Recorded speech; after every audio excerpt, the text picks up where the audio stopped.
हार्दिक स्वागत तथा अभिवादन। बहसको आजको श्रृङ्खलामा म महेन्द्र भट्टराईका तर्फबाट यहाँहरू सबै आदरणीय दर्शकहरूलाई दर्शकबिन राजनीति सबै नीतिहरूको मूल नीति हो। जब राजनीति सग्लो हुँदैन बाँकी सबैतिर निराशा छाउँछ। देशको जीवनमा र जनताको जीवनमा व्यवस्थासँगै परिवर्तन आइहाल्न भलै समय लाग्छ नै, तर जसै संविधान सभाले संविधान बनायो अनि सो संविधानले देखाएको मूल बाटोमा मुलुक अघि बढ्ने तर्खर गर्दै थियो। पहिलो पटक तीनै तहका सरकार गठन भएका थिए, तर जतिसुकै राजनीतिक स्थायित्वको कुरा गरे पनि कार्यान्वयन गर्नेहरू सक्षम नभएपछि यो अपेक्षाले मात्रै के लाग्छ र। लेखोटमा राजनीतिक स्थायित्व रहेको बताइए पनि त्यही संविधान कार्यान्वयनकर्ता बीचको बिमेलले फेरि राजनीति धमिलो भयो। फेरि आन्दोलन, नाराबाजी र आरोप प्रत्यारोपमा मुलुकको राजनीति प्रवेश गरेको छ अनि बाँकी जनताका आवश्यकताका सन्दर्भमा कोही कसैलाई मतलबसम्म हुन छोडेको छ। संसद विघटन गरेर सरकारका प्रधानमन्त्रीदेखि मन्त्रीहरू चुनावी प्रचारमा लागिरहेका छन्, देशभर सभा गरिरहेका छन्। के साँच्चीकै चुनाव यति बेला आवश्यक छ? यस्तो किन भयो? बहस सडकदेखि सर्वोच्च अदालतसम्म आज पनि जारी छ। आजको कार्यक्रममा पनि हामी यही विषयको सेरोफेरोमा केन्द्रित भएर यो कार्यक्रम अगाडि बढाउँछौँ। बहसको आजको यो श्रृङ्खलामा पनि हामीले कानुनी रूपमा मात्रै एक रहेको र मूलत विभाजनको डिलमा पुगेको नेकपाका दुई पक्ष, माधव प्रचण्ड पक्ष र ओली पक्षका दुईजना नेताहरूलाई आमन्त्रण गरेका छौँ। उहाँहरू हुनुहुन्छ लेखनाथ नेउपाने र माधव ढुङ्गेल। यहाँहरू दुवैजनालाई हार्दिक स्वागत छ हाम्रो कार्यक्रममा। नमस्कार।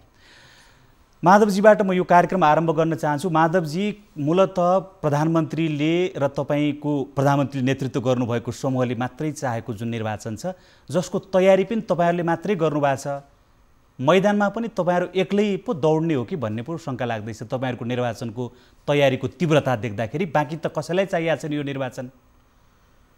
सबभन्दा पहिले 2/3 नजिकको संसद विघटन गर्न एउटा बाध्यात्मक परिस्थिति निर्माण हुनु यो मुलुकको लागि एउटा दुर्भाग्य हो। हामीले यस्तो चाहेको होइन, हामी कसैले पनि चाहेको होइन, समग्र नेपालका कोही कम्युनिस्टहरूले पनि चाहेको होइन। चाहना राख्थ्यो भने पनि प्रतिपक्षले समेत यो कुराको रुचि गर्ने स्थिति होइन।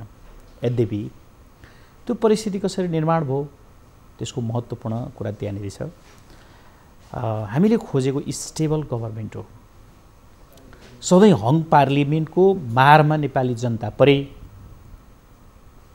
5 वर्षभित्र 100औं मन्त्रीहरू बनाउने प्रणालीको सुरुवात भयो, जसले गर्दा 6 महिना 9 महिना चाहिँ 1 वर्ष 2 वर्षभन्दा बढी सरकारको आयु जान नसक्ने भयो। त्यसले गर्दा 5 वर्षको एउटा स्टेबल गभर्मेन्टको हामीले परिकल्पना गरे हो। त्यसैले स्थायी सरकारको स्थायित्वबाट सुखी नेपाली र समृद्ध नेपाल निर्माण गर्ने, राजनीतिक परिवर्तन पछिको एउटा महत्त्वपूर्ण आकाङ्क्षा पुरा गर्ने सङ्कल्पका साथ हामीले संविधानमा समेत 2 वर्ष चाहिँ अनिवार्य अविश्वासको प्रस्ताव समेत राख्न नपाउने विधि बनाएका हौँ। र यो स्टेबल गभर्मेन्टको लागि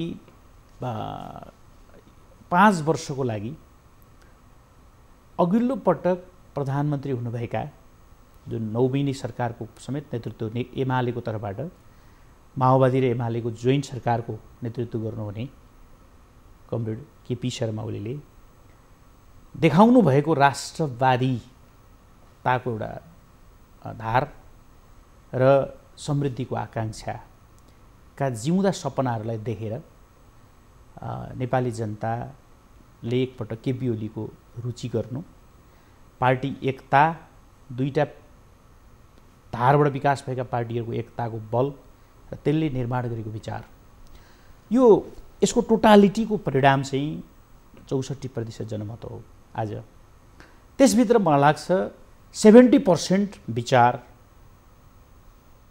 त्यसपछि पार्टी एकताको कुरा थियो भने पनि 30% एउटा केपी ओलीको व्यक्तित्व पनि थियो। अहिले चुनावमा जानु पर्दाको कारणका बारेमा जान्न खोजेको थिएँ। अहिले म भन्दैछु त्यो अवस्थामा जति बेला अहिले जब 2 वर्षको अवधि पुग्यो, औपचारिक रूपमा त कमरेड प्रचण्डले 5 वर्ष केपी ओली प्रधानमन्त्री त भन्नुभयो, तर पर्दाभित्र छायाभित्र सधैँभरि दर्जनौँ पटक त्यो सरकार ढाल्ने हस्ताक्षर अभियानका श्रृङ्खलाहरू पर्दाभित्र चलिरहे।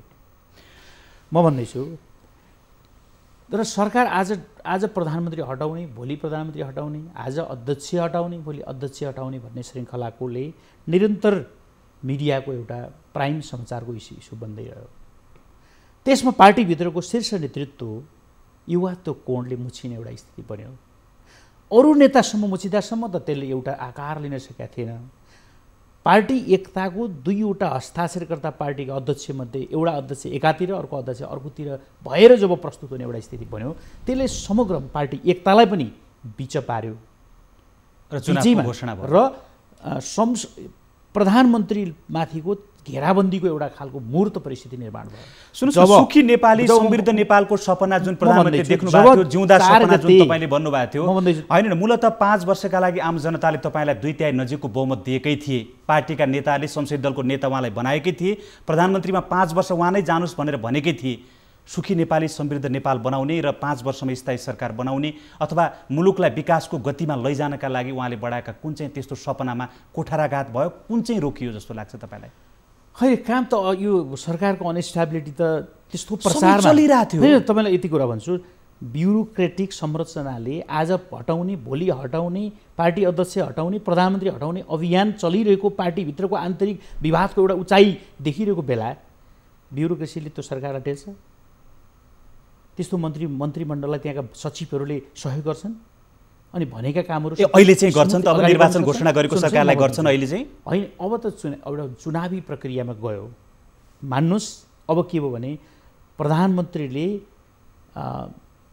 आफ्नो विशेषाधिकार र संविधानको व्यवस्थालाई समेत मध्यनजर गर्दै संसदको विघटन गरेर जनतामा जाने जुन घोषणा गर्नुभयो, मलाई लाग्छ एउटा लोकतन्त्रको नर्म्सलाई उहाँले एउटा बाध्यात्मक रूपमा म यो कदम उठाएको छु भनेर उहाँले भन्नुभएको छ। मैले गलत मान्छेलाई सरकार सत्ता सुम्पन नसकेर नेपाली जनताको हातमा यो जिम्मा दिएको छु। उहाँले मेरो रहरले भने यो भारी मनले बाध्यतावश गरेको निर्णय हो, यो हामीले भने उहाँ प्रधानमन्त्री स्वयंले भन्नुभएको छ भने। अब यो परिस्थितिमा मलाई लाग्छ अब यो पार्टी, अहिलेको रुलिङ पार्टी अथवा केपी शर्मा ओलीको नेतृत्वको पार्टी पङ्क्ति मात्रै चुनावमा होइन, होला भलै अदालतको विषयवस्तु छ, निर्वाचन आयोगको विषयवस्तु। मैले त तयारीको विषयलाई मात्रै भनेको थिएँ। म लेखनाथ न्यौपानेजीका भन्ने कुराको कन्फिडेन्सका साथ हामी तल एउटा लोकतान्त्रिक मूल्य मान्यता बोक्नेहरूले अगाडि बढ्नु राम्रो हुन्छ। आज मात्रै पनि चुनावको माहौल बनाउनु भनेर प्रधानमन्त्रीको निर्देशन थियो तपाईँका पार्टीका स्थायी कमिटीका सदस्यहरूलाई। त्यही भनेर मैले तपाईँसँग जान्न खोजेको। बाँकी सबै चुनाव अहिले आवश्यक छैन, यो नचाहिएको चुनाव किन घोषणा गरेको भनिरहेछन्। लेखनाथजी, यो चुनाव जुन घोषणा भएको छ लोकतान्त्रिक विधि प्रक्रियामा गएर जनताको ऐमत ल्याएर तपाईँको चाहिँ के हो भने समृद्ध नेपाल सुखी नेपाली बनाउने जुन अभियान छ, यसमा ठेस लगाउनु भयो, तपाईँहरूले ब्रेकर लगाउनु भयो, जसले बाध्य भएर नचाहँदै नेपाली जनता फेरि बिचमा निर्वाचनमा जानुपर्ने यो खालको एउटा बाहुतोमा पर्ने स्थिति आयो। त्यो विषयवस्तु चाहिँ मनोगत कुरो हो। डिसिजनकर्ता उहाँहरू भए पनि गर्न बाध्य पार्ने तपाईँहरू हो भन्ने उहाँको भनाइरहेको छ। यी समग्र छलफलमा म सकेसम्म आलोचना गर्ने र तथ्य राख्ने मात्रै कोसिस गर्छु, किनभने गालीको संस्कृतिबाट बच्नुपर्छ भन्ने छ मेरो कुरो। होइन, गाली दिनु पर्ला एकदम प्रश्न पारेको।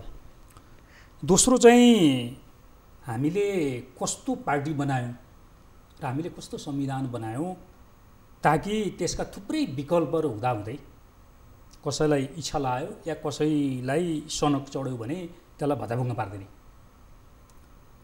कम्युनिस्ट पार्टीको यति लोकप्रिय जनमत हुने र त्यो जनमत चाहिँ विगत 2.5 वर्ष लगभग 3 वर्षमा अलिअलि ओह्रालो लागेको स्थिति हुने। यो बेलामा त्यही पार्टीको अध्यक्ष जो प्रधानमन्त्री छ उसले चाहिँ संसद विघटन गर्दैन। मैले थप्न मात्रै खोजेँ। सुन्नुहोस् है, गलत मान्छेलाई सत्ता हस्तान्तरण गर्न नचाहेका कारणले भन्नुभएको छ। झापाबाट चुनाव लडेको केपी ओली सही हुने, चुनाव जितेको, चितवनबाट चुनाव लडेको पुष्पकमल गलत हुने या काठमाडौँबाट चुनाव लडेर जितेको माधव नेपाल गलत हुने भन्ने विषयवस्तु नै यो जमिनदारी विषयवस्तु हो, जमिनदारी दृष्टिकोणबाट आएको विषयवस्तु। म चाहिँ सही, बाँकी रहेका चाहिँ अरू अथवा मलाई आलोचना गर्ने चाहिँ सबै गलत भन्ने विषयवस्तु चाहिँ त्यो सामन्ती सोचबाट आएको। त्यो त्यसरी राज्य सत्ता र पार्टी चल्दैन। त्यसो त पार्टीको एउटा अध्यक्ष सही हुने, अर्को अध्यक्ष चाहिँ पुरै गलत हुने चाहे मैले चाहिँ प्रधानमन्त्री चाहिँ दिन सक्दिनँ भन्ने कुरो चाहिँ प्रधानमन्त्री केपी ओलीले कसैलाई दिने र कसैलाई नदिने विषयवस्तु होइन नि, यो त प्रक्रियाले निर्धारण गर्छ। प्रक्रियाले निर्धारण गर्ने विषयवस्तु। त्यसकारण म चाहिँ के भन्छु भने मैले झापाबाट जितेको हुनाले म लोकप्रिय थिएँ, त्यसकारण प्रधानमन्त्रीका निम्ति म योग्य भएँ। मभन्दा बाहेक चाहिँ अन्त जताबाट चुनाव लडेका भए पनि, पार्टीभित्र मेरा समकक्षी भए पनि ती सबै गलत छन्, तिनलाई जिम्मा दिन सक्दिनँ भन्ने विषयवस्तुले न पार्टीको नेतृत्व हुन्छ न मुलुकको नेतृत्व हुन्छ। मैले राख्नु खोजेको एउटा विषयवस्तु यो। दोस्रो विषयवस्तु चाहिँ चुनावबाट कोही पनि भाग्दैन। मेरो विचारमा यो संविधान स्वीकार गर्ने शक्तिहरू चुनावबाट भाग्दैनन्। मात्रै कुरो के हो भने अहिले हाम्रो मुलुक कहाँ छ? मैले आज मात्रै एउटा सूचना हेरिराखेको थिएँ। स्वास्थ्य मन्त्रालय एउटा सूचना जारी गरेको छ। हामीसँग खोप किन्ने पैसा छैन पर्याप्त, धेरै ठुलो रकम खर्च हुन्छ। त्यसकारण कोषमा पैसा हो, त्यसकारण जात्री निकाय, विदेशी, नेपालभित्रका चाहिँ व्यवसायीहरू, सामाजिक सङ्घ संस्थाहरूलाई फलानु बैंक खातामा पैसा जम्मा गरिदिनका निम्ति हामी अनुरोध गर्छौँ भनेर नेपाल सरकारको स्वास्थ्य मन्त्रालयले आज सूचना जारी गरेको छ। होइन, पैसा दिनलाई तछाड मछाड गर्ने मान्छेहरूलाई अवसर दिएको भन्नुभएको छ स्वास्थ्य मन्त्रीले। मैले के भन्न खोजेको हो भने हामी स्वास्थ्य सङ्कटमा छौँ र त्यो खोप डलरमा हामीले किन्नुपर्ने छ, राज्यसँग पैसा छैन। हामी अरबौँ रुपियाँ खर्च गरेर चुनावको घोषणा गरेर राखेका छौँ। लगातार 78, 79 र 80मा हामीले चुनाव गर्नुपर्ने हुन्छ। लगातार 3 वर्ष लगातार चुनाव गर्नुपर्ने हुन्छ। आजको नेपाल सरकारको मतलब हाम्रो नेपालको अर्थतन्त्रको चाहिँ वृद्धि दर 0.6% भनेर डेटा सार्वजनिक भइराखेको छ। कर्मचारीहरूलाई तलब खुवाउनका निम्ति हाम्रो आन्तरिक राजस्व परिचालन गरेर नसक्ने अवस्थामा हामी छौँ। यो स्थितिमा जानी 2.5 वर्ष अवधि बाँकी नै रहेको संसद विघटन गरेर अनि लोकतन्त्रको परिभाषा सिकाउने कुरो चाहिँ मलाई त्यति उपयुक्त लाग्दैन। माधवजी, अब यो निर्वाचनमा जाने जुन निर्णय प्रधानमन्त्रीका तर्फबाट भइसकेका छ, राष्ट्रपतिले मिति तय गरिदिनु भएको छ होइन, मूलतः जुन बाध्यात्मक परिस्थितिको वकालत तपाईँहरूले गरिराख्नु भएको छ नि, प्रधानमन्त्रीले विरोधाभासपूर्ण कहाँ देखिराख्नु भएको उहाँको कुरालाई कसरी लिइराखिएको छ आम जनताले बुझ्न सकिरहेको छैन भने एकातिर उहाँ 64% समर्थन छ मसँग, त्यही समर्थनको बलमा मैले यो घोषणा गरेको भनेर भनिराख्नु भएको छ। अर्को चाहिँ अब म चाहिँ अल्पमतमा पर्ने परिस्थिति आयो, विश्वासको मत सामना गर्नु, अविश्वासको मत ममाथि ल्याइयो, जसले चाहिँ प्रधानमन्त्री हस्तान्तरण गर्नुपर्ने परिस्थिति थियो, त्यसले गर्दा म यो परिस्थितिमा पुगेँ भनेर भन्नुभएको छ। नेतृत्वकर्ताले तपाईँको चाहिँ जुन दिनसम्म बहुमत प्राप्त हुन्छ बाँकी अन्य सबै सहकर्मीलाई मिलाएर नेतृत्व गर्नुपर्ने थियो, बहुमत गुमेपछि जससँग बहुमत हुन्छ, जसले बहुमत प्राप्त गर्छ उसलाई सत्ता हस्तान्तरण गर्ने गरिकन नेपालको संविधानले परिकल्पना गरेको थियो। आफूले हुन नपाएपछि बाँकी सब भत्ताभुङ गरेर जान मिल्ने, यसरी भनौँ, यो कस्तो प्रकारको अधिकार उहाँले प्राप्त गरे भने यसको श्रृङ्खलामा म त प्रश्न पार्न चाहन्छु। सठिक र संक्षेपमा भन्नु होला। जब पार्टी एकताको एउटा महत्त्वपूर्ण एउटा पहिलो नम्बरको अध्यक्षका रूपमा, जसले एकताको मूल सूत्रधारकै रूपमा रहनुभएको कमरेड केपी ओली माथि अर्को अध्यक्षले राष्ट्रघाती, गैर कम्युनिस्ट, सङ्घीयता विरोधी, समाजवाद विरोधीको समेतका सङ्गीन आरोपहरू सहित एउटा आरोपपत्र पार्टीमा प्रस्तावको रूपमा दर्ता गर्नुभयो र त्यो प्रस्ताव कुनै पनि हालतले फिर्ता नलिने अडान लिनुभयो। एक अर्को कुरा, सँगैको एउटा दौतारी अर्को अध्यक्ष जुन एउटै पार्टीको एकताको प्रक्रिया सकिएको छैन, अध्यक्ष सहितको विपक्षी नेताको घरमा गएर साँठगाँठको र उसलाई संसदीय दलमा अविश्वासको प्रस्ताव होइन, सिधै पार्लियामेन्टमा अविश्वासको प्रस्ताव राखेर हटाउने प्रतिपक्षसँग गरेर गरिने साँठगाँठको कुरा भएपछि त प्रधानमन्त्रीले के एउटा राजनीतिमा यत्रो 50औं वर्ष बिताएको प्रधानमन्त्री, पार्टीको अध्यक्ष, यत्रो पार्टी एकताको सूत्रधार एउटा व्यक्तिलाई सडकमा लगाएर फाल्ने, गलत आरोप लगाएर त्यो कमजोर र चाहिँ डिरेल बनाउन खोज्ने, बध गर्न खोज्ने कुरा चाहिँ स्वीकार छ त? अब माधवजी तपाईँले केपी ओलीका कुरा के भने प्रचण्ड र माधव नेपालका बीचमा भएको के अरे प्रचण्ड र केपी ओलीका बीचमा भएको आरोप प्रत्यारोप, तपाईँको चाहिँ पत्र आदान प्रदान, प्रतिवेदन जे कुरा छ त्यो त तपाईँहरूको आन्तरिक मामला हो नि। आम नेपाली जनतालाई तपाईँले कसले के आरोप लाउँछ त्योसँग के सरकार, त्यसको अचानो हो जनताद्वारा निर्वाचित संसद किन बनाउने भनेर प्रश्न त्यो पो त मान्छेले बुझ्न नसकिरहेको हो। त्यो पोजिसनमा प्रधानमन्त्रीले कहिलेकाहीँ त्यो चारतिर ढोका थुनेपछि झ्याल फोरेर म निस्किँ भन्न पाउँदैन मान्छेले। एउटा बाध्यात्मक कदम त्यही नै। तपाईँको पार्टीभित्र नेपालको इतिहासमा योभन्दा अगाडि कहिले यस्तो भएको थिएन? झलनाथ खनालको सरकार अगाडि बढ्दै थियो, तपाईँको अहिलेका प्रधानमन्त्रीले 3 महिना नपुग्दै उहाँलाई चाहिँ फोटो लाउने उहाँको चाहिँ समय सकियो, राजीनामा उहाँले दिएर जानुपर्छ भन्नुभएको थियो। माधव नेपाल पनि आफ्नै पार्टीभित्र अल्पन्दा परेको उहाँले छोडेर जानुभयो। त्यो इस्यु जनताको बीचमा बहस चलाउन सकिन्छ। तिम्रो पार्टीको झगडाका शिकार हामी हुने हो, त्यो जनताको इस्यु बन्न सक्छ। जनताको बीचमा भोट माग्न जाँदा यदि जनताले त्यसप्रति सजाय दिए भने भोग्न तयार हुनुपर्छ।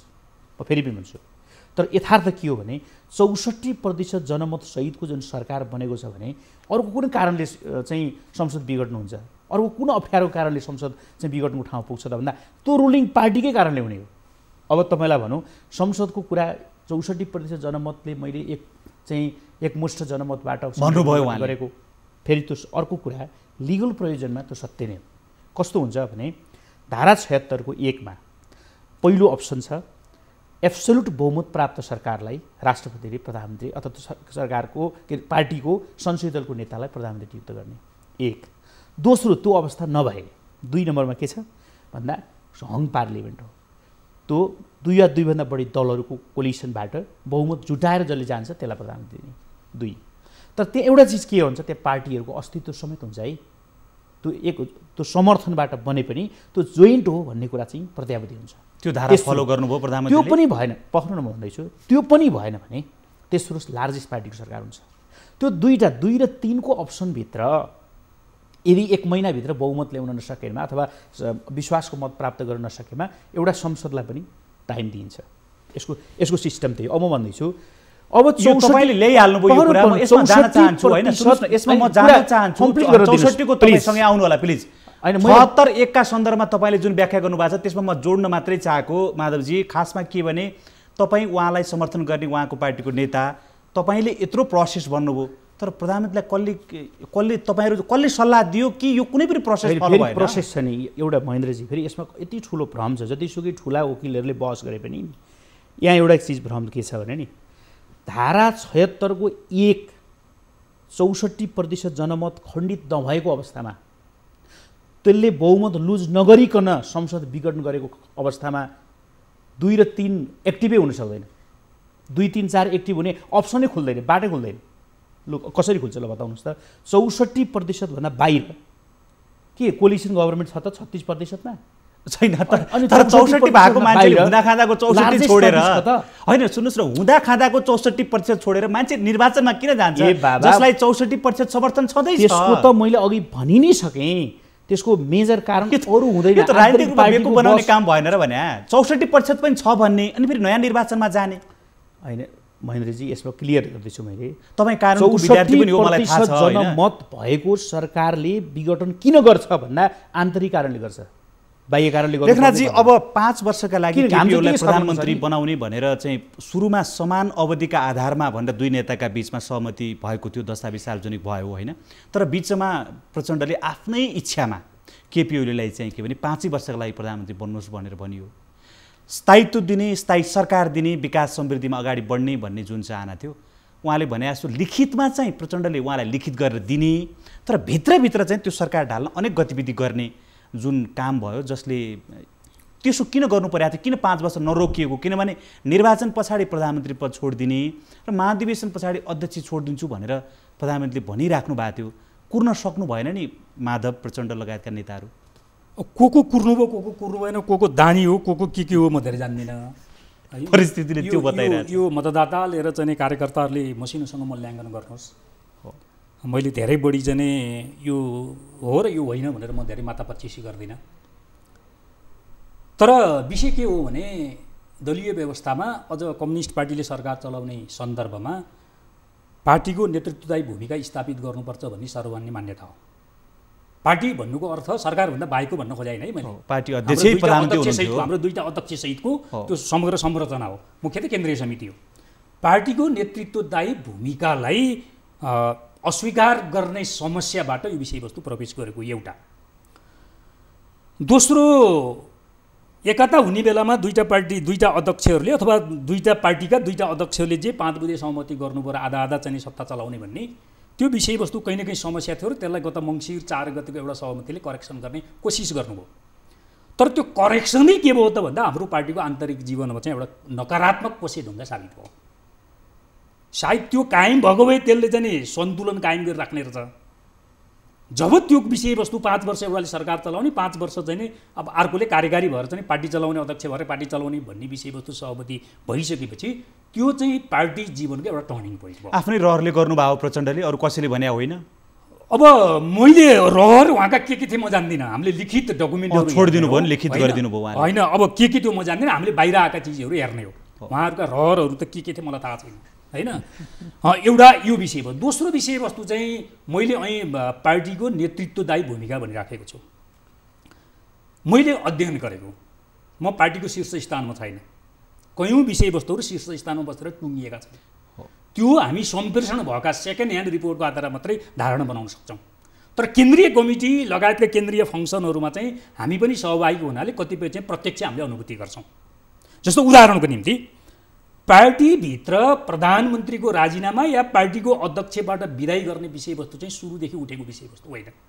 जति बेला पार्टीको थाई समितिको बैठक बस्दै थियो, थाई समितिको बैठक चल्दै गर्दा प्रधानमन्त्रीले एउटा एनजिओको कार्यक्रम मार्फत नक्सा प्रकरणसँग जोडिएर मैले जब नक्सा सार्वजनिक गरेँ, मेरा विरुद्ध विदेशीहरूसँग मिलेर हाम्रा देशका नेता र हाम्रै पार्टीका नेता समेत सुल्टी होटलमा बसेर चाहिँ षड्यन्त्र गर्दैछन् भन्ने विषयवस्तु जब उहाँले एउटा बालुवाटारभित्रको एउटा एनजिओको कार्यक्रममा बोल्नुभयो, त्यसपछि प्रधानमन्त्रीको राजीनामाको विषयवस्तु त्यसपछि प्रवेश भएको। तर पनि कार्यदलले समाधान गरेको थियो। मैले किन भनेको भने यदि त्यस्तो पार्टीकै नेता विदेशीहरूसँग मिलेर हाम्रो देशको प्रधानमन्त्री, हाम्रो पार्टीको तर्फबाट बनेको प्रधानमन्त्रीलाई हटाउने काम गर्छ भने त्यो को हो पार्टीको बैठकमा उपस्थित गराउनु पर्यो।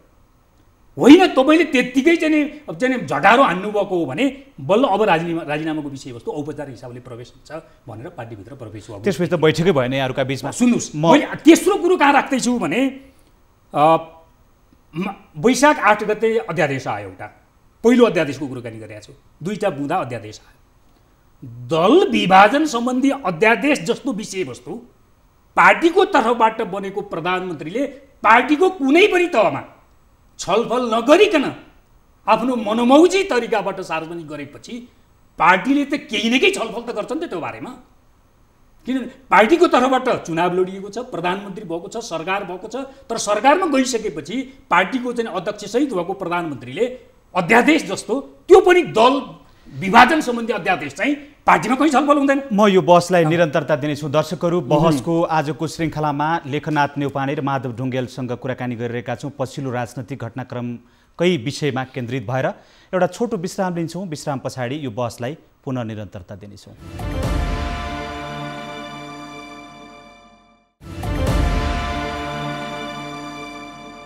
विश्रामपछि पुनः हार्दिक स्वागत छ। बहसको आजको श्रृङ्खलामा नेकपाका दुई समूहका नेता लेखनाथ न्यौपाने र माधव ढुङ्गेलसँग संवाद गरिरहेका छौँ। यहाँलाई पुनः स्वागत छ हाम्रो कार्यक्रममा। माधव ढुङ्गेलजी, अब जस्तो प्रधानमन्त्रीले जुन कदम उठाउनु भएको छ, यहाँले उहाँको राष्ट्रवादी धार, उहाँले चाहिँ समृद्धि लगायत थुप्रै कुराहरू छन्। तपाईँले डेटाहरू त हेरिराख्नु भएको छ, तपाईँ आफै पनि अध्ययनशील एकजना नेता मध्येमै पर्नुहुन्छ, दुवैजना। त्यही भनेर हामीले निमन्त्रणा गरेको होइन। देशले त्यस्तो के काँचुली फेर्यो विकास र समृद्धिको यात्रामा? किनभने पहिलो चरणको नीति कार्यक्रममा त आफ्नो पार्टीले मात्रै होइन, विपक्षी पार्टीले शुद्ध उहाँलाई समर्थन गरेका छ। संसदले उहाँले बढाएका कुनै पनि विधेयक रोकेको छैन, सरकारले अगाडि बढाएका कुनै कामहरू पनि रोकिएका छैनन्। इतिहासकै शक्तिशाली भनेर पार्टीले समर्थन गरेका छ, उहाँलाई काम गर्ने त्यत्रो अवसर थियो होइन। उहाँलाई के वास्तवमा भन्ने हो भने वनको बाघले भन्दा नि मनको बाघले खाएर आफै छटपटाउनु भयो। कहिले चाहिँ मलाई ढाल्दैछन्, कहिले यो गर्दैछन् भनेर उहाँ आफै छटपटाएर आफैले हठात संसद विघटन गरिदिनु भयो। यसमा यसरी हेरौँ, हामी वास्तवमा सामूहिक नेतृत्वमा विश्वास गर्ने विचार चिन्तनसँग आधारित छौँ। तर कहिलेकाहीँ एउटा व्यक्तिको विशेष भूमिकाको महत्त्व हुन्छ। त्यसैले हामीले कार्ल मार्क्सलाई विशेष बनाएका हौँ, त्यसैले हामीले लेनिनलाई विशेष बनाएका हौँ, त्यसैले हामीले माओलाई विशेष बनाएका, त्यसैले केपीहरूलाई विशेष बनाउँदै हुनुहुन्छ। मैले अहिले कुरा यदि बुझ्नुहोस्, पुष्पलाल मदन भण्डारी त्यसै विशेष भएका होइन। पुष्पलालले नेपालमा कम्युनिस्ट पार्टी स्थापना गर्दा दुईवटा कुरा भन्नुभयो, यो देश अर्धसामन्ती र अर्ध औपनिवेशिक देश हो। सामन्ती व्यवस्थाका विरुद्धमा मुभमेन्ट अगाडि बढिरहेको थियो, इन्टरनेसनल्ली सामन्ती राज्यहरू ढलिरहेथे, नेपालमा त्यसको आन्दोलन अगाडि बढ्ने एउटा स्थिति बन्दै गर्दा अर्धसामन्ती हो यो देश भने हो। अर्ध औपनिवेशिक किन भने यो वा त्यो हिसाबले डाइरेक्ट इन्डाइरेक्ट हामी छिमेकी देश भारतको नियन्त्रणमा छौँ। त्यस कारणले हामीले अर्ध औपनिवेशिक देश हो यो भनेर पुष्पलालले विश्लेषण गर्नुभयो। म अलिकति यसको विषय भन्नै पर्छ। मैले त्यो कम्युनिस्ट मुभमेन्टको तपाईँ सबभन्दा ठुलो श्रृङ्खला हेर्नुहुन्छ भने नेसनालिटीको मुभमेन्टमा सबभन्दा ठुलो लगानी हामीले गरेका रहेछौँ। इतिहासमा पल्टाएर हेर्नुहुन्छ भने उहाँ त इतिहास लेख्ने मान्छे हो, उहाँलाई सबै त कुरा थाहा, अझ धेरै थाहा छ। ठिक छ, म भन्दैछु आजको बताइदिनु न। स्टुडेन्ट आजकै कुरा आउँदैछु। स्टुडेन्ट मुभमेन्टले पनि केपी ओलीको राष्ट्रवादिताका सन्दर्भमा सुन्नुहोस् है, म सर्ट समग्रमा लान्छु। त्यो पोजिसनमा आज भारतसँग त्यो नाकाबन्दीका म ट्याकल गरेको सन्दर्भ होस्, ठिक छ, चाहे त्यो इन्डियासँग भिजिटमा जाँदा आँखा जुदाएर आफ्नो देशको पक्षमा देशका विषयमा अपिलिङ गरेको सवाल होस्, चाहे त्यो अन्तर्राष्ट्रिय मञ्चमा गएर नेपालको आफ्नो समृद्धि र आकाङ्क्षा र सवाल होस् र संसारले हेर्ने भारत मार्फत हेर्ने आँखालाई भारत मार्फत हेर्ने देश नेपाल होइन, नेपाल आफ्नै स्वाधीन र स्वतन्त्र मुलुक हो भन्ने कुराको प्रत्याभूति गराउने जनताले केपी ओलीको नेतृत्वमा म यो टुङ्ग्याउनुहोस् तपाईँ होइन, केपी ओलीको नेतृत्वमा सधैँभरि राजनीतिक लडाइँ अब होइन, अब चाहिँ विकास र समृद्धितिर जानुहोस् भनेर उहाँलाई यी अडान लगायत थुप्रै तपाईँहरूको पार्टी विकास के अहिले यो सङ्घीयता पहिलो पटक हामी कारण गर्दैछौँ होइन हो। सायद यो देशमा केपी ओली जस्तै नेतृत्व थिएन भने 25वटा सङ्घ बनेर आर्थिक रूपमा टाट पल्टेको देश पनि हुन सक्थ्यो होला क्या।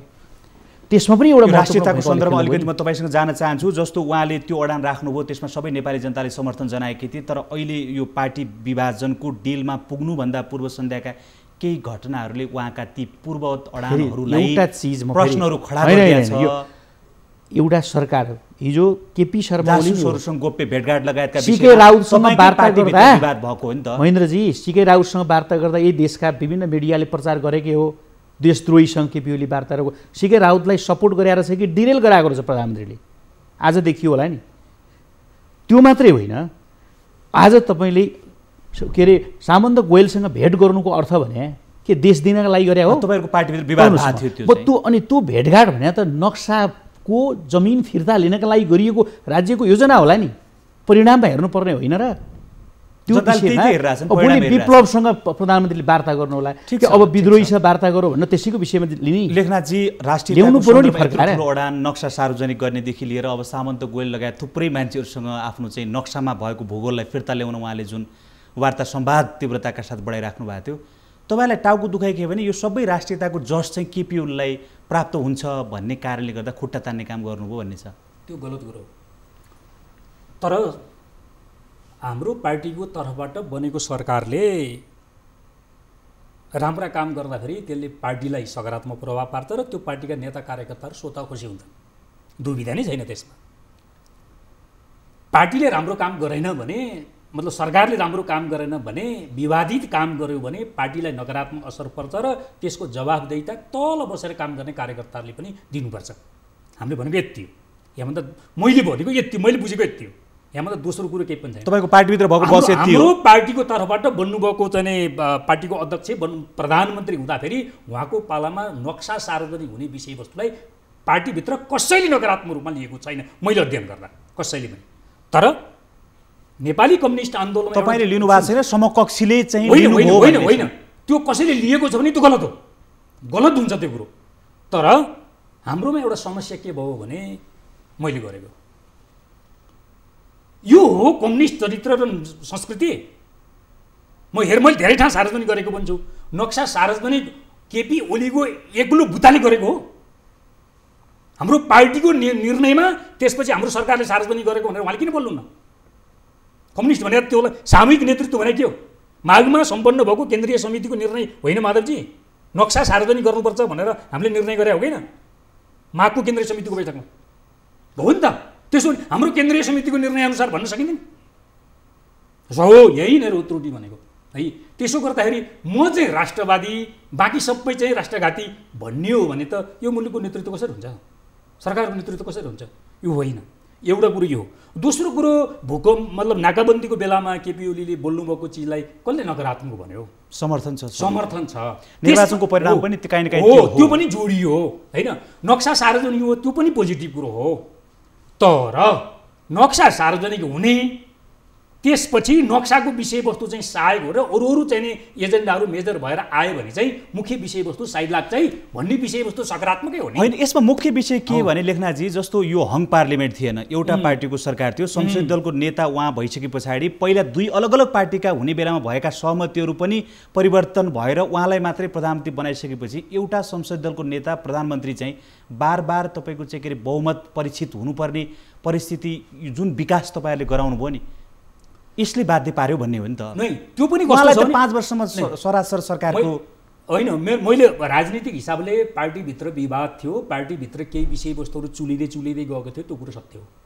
तर पार्टीभित्र औपचारिक हिसाबले प्रधानमन्त्रीका विरुद्ध न संसदीय दलमा न संसदमा कहीँ पनि प्रस्तावहरू गएका थिएनन् एकातिर। तर लेखनाथजी एउटा कुरा नि, जुन दिन उहाँले संसद विघटनको प्रस्ताव राष्ट्रपति कहाँ लैजानुभयो, ठिक्क त्योभन्दा अगाडि चाहिँ अविश्वासको प्रस्ताव संसदमा जाँदैछ भन्ने होइन, राज्य संयन्त्रको जानकारी प्राप्त भएर नै उहाँ जानुभयो त। अधिवेशन बोलाउनका निम्ति 83 जना सांसदहरूको हस्ताक्षर हो। होइन, त्यो त फिर्ता भइसक्यो।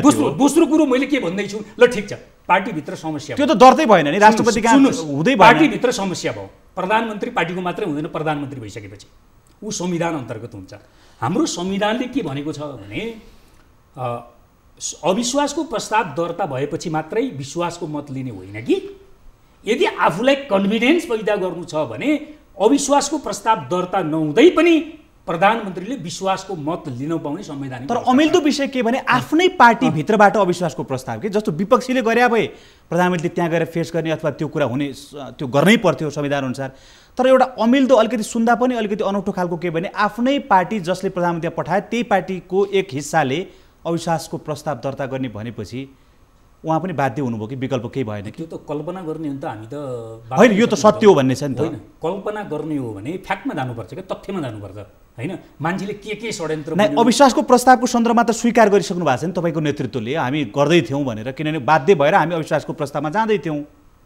त्यसो हो भने ल ठिक छ, त्यसो हो भने हाम्रो नेपालको संविधानले अब काम गर्न छोडेको, त्यो एउटा बस संविधान सभाले बनाएको संविधानले काम गर्न छोडेको, पहिलो प्रश्न त्यो आउँछ। राजनीतिक निर्णय गरे भन्नुभएको छ। नै राजनीतिक निर्णय पनि कसरी हुन्छ?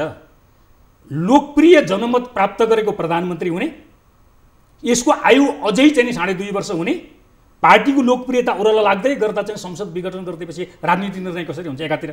अर्कोतिर यो निर्णयका विरुद्ध संसदभित्रका सबै दलहरू संसद बाँकी रहन्जेलसम्म आफ्नो कार्यकाल लम्बिने अथवा त्यो चाहिँ निर्विवाद रूपमा अगाडि बढ्ने संसदीय दलको नेता र प्रधानमन्त्री भइसके पछाडि जुन खालको उहाँले सोच्नु भएको थियो, त्यसमा ठेस लाग्ने परिस्थिति भएपछि संसदले अचानक एउटा यहीँनिर कुरो के हुन्छ भने व्यक्तिका हिसाबले आफै प्रधानमन्त्री व्यक्ति पनि हो, एउटा पात्रका हिसाबले पार्टीभित्र समस्या हो, पार्टीभित्रको समस्याले राष्ट्रिय समस्यामा रूपान्तरित भयो। त्यो समस्या त्यसो हो भने मैले हारेर पार्टी आन्दोलनलाई, हाम्रो वर्गलाई, हाम्रो संविधानलाई, हाम्रो संसद र सरकारलाई म जीवित राख्छु भनेर केपी ओलीले निर्णय गरेको भए उहाँहरूले भनेको जस्तो उहाँको राष्ट्रवादी, उहाँको विकास प्रेमी छवि अझ धेरै माथि उठ्थ्यो।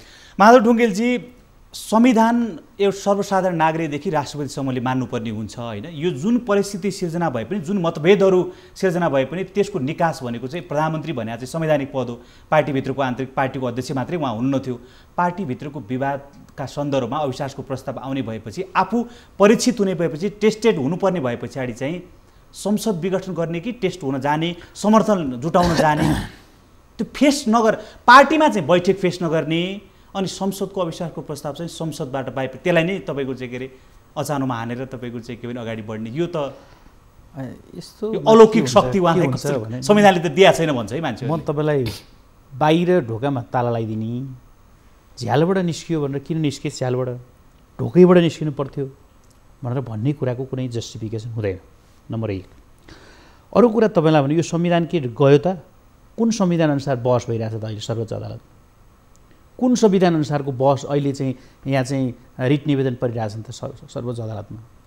कुन संविधानलाई टेकेर हामी यो बहस चलाइरहेछौँ त अहिले? यो संसद विघटनको कुरालाई हामीले मान्यता दिइरहेछौँ त अहिले? दिएको छैनौँ भने पनि अदालतको कुरा कुरेर किन बसिरहेछौँ त हामी? संविधान गयो। अनि चुनावमा जानु भनेको संविधान सिद्धिनु हो। दोस्रो बरु के हो भने अरू विपक्षले देशी विदेशी शक्तिले आफू कमजोर हुँदा चलखेल गर्लान्, यसको होसियारी अपनाउनुपर्छ भन्ने कुरामा आजको राजनीतिक नेतृत्व एकदमै छोटो समय छ। चुनाव चाहिँ हुनेमा कतिको विश्वस्त हो त्यो अन्तिममा त्यति मात्रै चुनाव त सर्वोच्चले अब पुनर्स्थापना फैसला गर्यो भने पुनर्स्थापना हुन्छ, सबैले त्यसैलाई मान्छन्। सर्वोच्च अदालतले अहिले चाहिँ फैसला गर्यो, सरकारको निर्णयलाई अनुमोदन गर्यो भने चुनाव हुन्छ। चुनाव हुँदा को जाने को नजाने हुन्छ र? त्यसरी कुनै बहस होला र? यत्रो ठुलो जनताको सर्वोच्च अदालतको फैसला गर्नुपर्ने बेला बाबा लोकतन्त्रमा मान्नुहोस् प्रधानमन्त्रीले कम्फर्टेबल फिल गर्नु भएन, संसद विघटन गर्नुभयो, संवैधानिक असंवैधानिक फैसला वैशाखमा निर्वाचन सम्पन्न हुन्छ, जेठमा आउने प्रधानमन्त्री कम्फर्टेबल फिल गरेन, अषाढमा फेरि निर्वाचनमा जाने। सुन्नु 137 ले मैले एउटा प्रश्न गरेँ तपाईलाई, के भन्नुभयो? नयाँ निर्वाचनबाट हुने प्रधानमन्त्री जो जेठमा प्रधानमन्त्री होला उहाँले कम्फर्ट फिल गर्नु भएन, साउनमा फेरि निर्वाचनमा जाने? 2 वर्ष त अविश्वासको प्रस्ताव राख्नै पाइँदैन। सरकार बनाउने अप्सन सबै खुला हुन्छ। तपाईँलाई एब्सोल्युट बहुमत भए बहुमतको सरकार बन्छ, त्यो नभए कोलिसन बन्छ, त्यो नभए लार्जेस्ट पार्टीको बन्छ, त्यो नभए संसदले बनाउँछ। तेस्रो वर्ष लाग्दा त जसले पनि अन्तिममा लेखनाथजी त्यही चुनावकै कुरामा तपाईँ चुनावकै कुरा आउँछु। एउटा कुरो अहिलेको संसद पुनर्स्थापना भएन र प्रधानमन्त्रीले संविधानमा नभएको चाहिँ अधिकारलाई प्रयोग गरेर या 47 सालको संविधानको अधिकारलाई त्यसो भएर पुस्तकमा पनि भनेको अधिकारलाई प्रयोग गरेर चाहिँ संसद विघटनलाई सर्वोच्चले मान्यता दियो भने यो लेखेर राख्नुहोस्, संसद विघटन भइराख्छ। अविश्वासको प्रस्ताव नआउँदै विघटन हुन्छ। विघटनको कुरो त 2 वर्ष भनेको छैन हैन, त्यो त अविश्वासको प्रस्ताव 2 वर्ष होइन लेखाजी, त्यो हुन्न। त्यसो भएको हुनाले यो अहिलेको अप्सन डिफरेन्ट छ लेखाजी, डिफरेन्ट छ। एब्सोल्युट बहुमतको सरकारले संसद विघटन गर्दा एउटा चिजको बहस चलाउन सकियो, तिम्रै पार्टीभित्र अर्को अप्सन किन खोजिनौ त, पार्टीभित्र किन अर्को निर्णय गरिनौ त भन्न त सकिएला, तर लिगल्ली त्यो स्ट्रङ छ है। माधवजी धन्यवाद। यहाँहरू दुवैजनालाई आजको बहसमा सहभागिता र यो संवादका लागि धेरै धेरै धन्यवाद। साधारण दर्शकहरू, हामीले आजको बहसमा कुराकानी गर्यौँ नेकपाका 2 समूह, माधव प्रचण्ड पक्षका लेखनाथ नेउपाने र केपी ओली पक्षका तर्फबाट माधव ढुङ्गेलसँग आजको बहस अगाडि बढायौँ। अर्को श्रृङ्खलामा अरू पात्र र विषयहरूका साथ उपस्थित हुनेछौँ। आजको कार्यक्रमबाट हामी सबैलाई बिदा दिनुहोस्। नमस्ते।